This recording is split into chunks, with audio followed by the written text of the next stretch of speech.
Sa gitna ng nagpapatuloy na krisis, inirekomenda ng Department of Agriculture ang price cap sa imported rice. Ito ay matapos umabot sa humigit kumulang 55 hanggang 60 pesos kada kilo ang presyo nito sa ilang pamilihan kahit dapat ay nasa 45 hanggang 48 pesos lang kada kilo.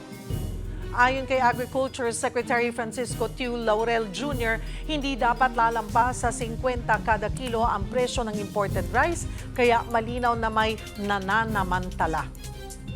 Kaugnay niyan at iba pang isyo, magkakasama natin si Assistant Secretary Joycel Panlilio, Deputy Spokesperson ng Department of Agriculture. Magandang tanghali po sa inyo, ASEC. Salamat po sa oras. Magandang tanghali din sa iyo, Cheryl, at sa lahat ng mga nakikinig. Magandang tanghali po. ASEC, ano na po ang update dito nga sa pag-aaral ng DA sa 50 pesos kada kilo na price ceiling sa imported rice? Kailan ito posibleng ipatupad? Sa ngayon, nagko-conduct pa rin kami ng consultation with our stakeholders.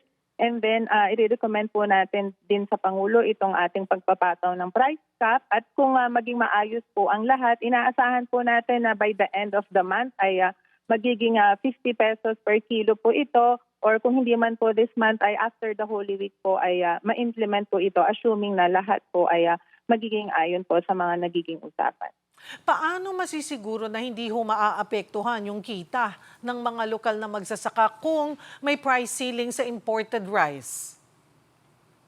Para lang, itong price ceiling po ay dahil nga po para lamang po ito sa imported, ibig sabihin hindi po maaapektuhan yung ating locally produced rice dahil hindi po applicable sa kanila ito. Kung kaya't ang gusto lang din po kasi nating mangyari ay protektahin po yung ating farm gate prices ng locally produced rice at para po yung ating mga local rice farmer ay hindi po sila ma-discourage na mag-plant, kaya po sa imported rice lang po natin ito ini-impose. Kailan ho ba ito nangyari? Nagsimulang tumaas ng ganito kataas na 55 hanggang 60 pesos po yung presyo ng ilang imported rice po sa pamilihan? Nung nagsimula po kasi itong ating Middle East crisis, nagkaroon na po ng paggalaw yung presyo ng pagtaas. Kaya po nagkaroon po ng pag-aaral ang DA para po i-adjust din po. Meron na po kasi tayong existing MSRP dahil po meron po tayong rice emergency. Kung natatandaan ninyo, nag-declare po ang National Price Coordinating Council natin ito. Ngayon po ito ay nasa 43, pero dahil nga po sa inaasahang dahil sa pagtaas po ng presyo ng langis, tataas po yung logistical or transportation cost. Kaya po magkakaroon po ng pag-a-adjust din po dito sa MSRP po natin. At Ang ano ho, imported rice. ASEC, ano yung magiging parusa sa mga mapapatunayang nananamantala sa presyo? Sa atin pong Price Act at dun po sa ating Anti-Economic Sabotage Act, meron pong parusang nakasulat dito na pagkakakulong at pag-impose po ng multa kung profiteering po ito mula po 5 hanggang 15 taong pagkakakulong at multa po na mula 5,000 hanggang 2 milyon.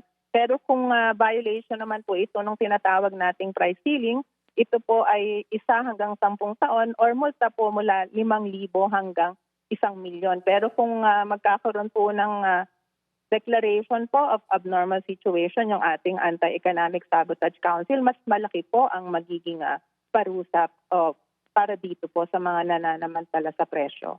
Ano pa ang ibang hakbang po na ginagawa ng DA para mapanatili ang makatarungang presyo ng agricultural products sa gitna nga ng krisis na kinakaharap po natin dahil sa taas ng presyo ng langis?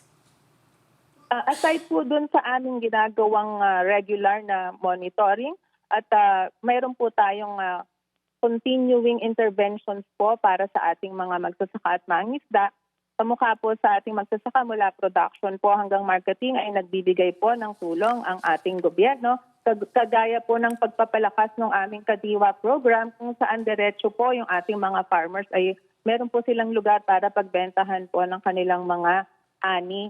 At aside po dito, yung pagbibigay po namin ng mga inputs, kamukha po ng mga buto, fertilizer at iba pa pong production inputs para po mapalakas yung kanilang produksyon ng kanilang mga crops.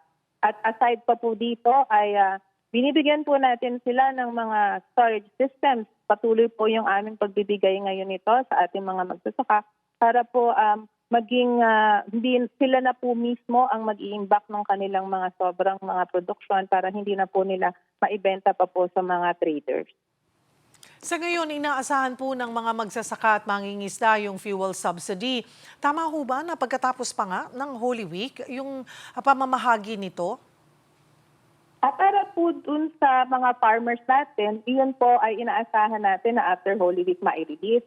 Pero yung para po sa ating mga mangingisda, nagsimula na po ang pamimigay ng 3,000 bawat isa at inaasahan po natin na by end of April ay mabigyan na po lahat ng mga entitled po makakuha ng fuel assistance po para po dito sa ating mga mangingisda. Pero yung meron din po kasi tayong presidential assistance for farmers and fishers po. Ito din po ay inaasahan na ilalabas po baka tapos din po ang Holy Week. Ilang magsasaka at mangingisda ho ba yung makikinabang dito? At magkano? Yung sa mangingisda, 3,000 po, di ba? Ganon din ho ba sa magsasaka din? Doon po sa ating fuel assistance para po sa mga magsasaka 5,000 po ito. Pero doon po sa presidential assistance po natin, tinataya po ng mga around 2,325 po bawat isa po ang maaaring maibigay po sa kanila. Paano ho makakatiyak din na lahat nga ng karapat-dapat na beneficiaries sa ASEC ay mabibigyan po ng ayuda? Para po doon sa ating mga farmers and fishers po, kailangan po ay nakalista po sila sa RSBSA, yung Register System for Basic Sector in Agriculture, at saka doon po sa both at registry natin. At kailangan po meron silang makinarya na ginagamitan po ng fuel para po maging entitled po sila sa dito po sa assistance na ito. Para naman po dun sa presidential assistance sa mga rice farmer po, kailangan po hindi po lalagpas ng 2 hektarya yung kanilang sinasaka, pati po kasama din po sa beneficiary yung ating mga corn, sugar at cane farmers po natin. So basta po qualified po sila ay entitled po sila dito sa assistance na to. But siyempre po ang priority po na binibigyan natin, lalo na po dun sa mga mangingisda, ay yung mga nandoon po sa mga fifth class municipality. Marami pong salamat, ASEC Joycel Panlilio ng Department of Agriculture.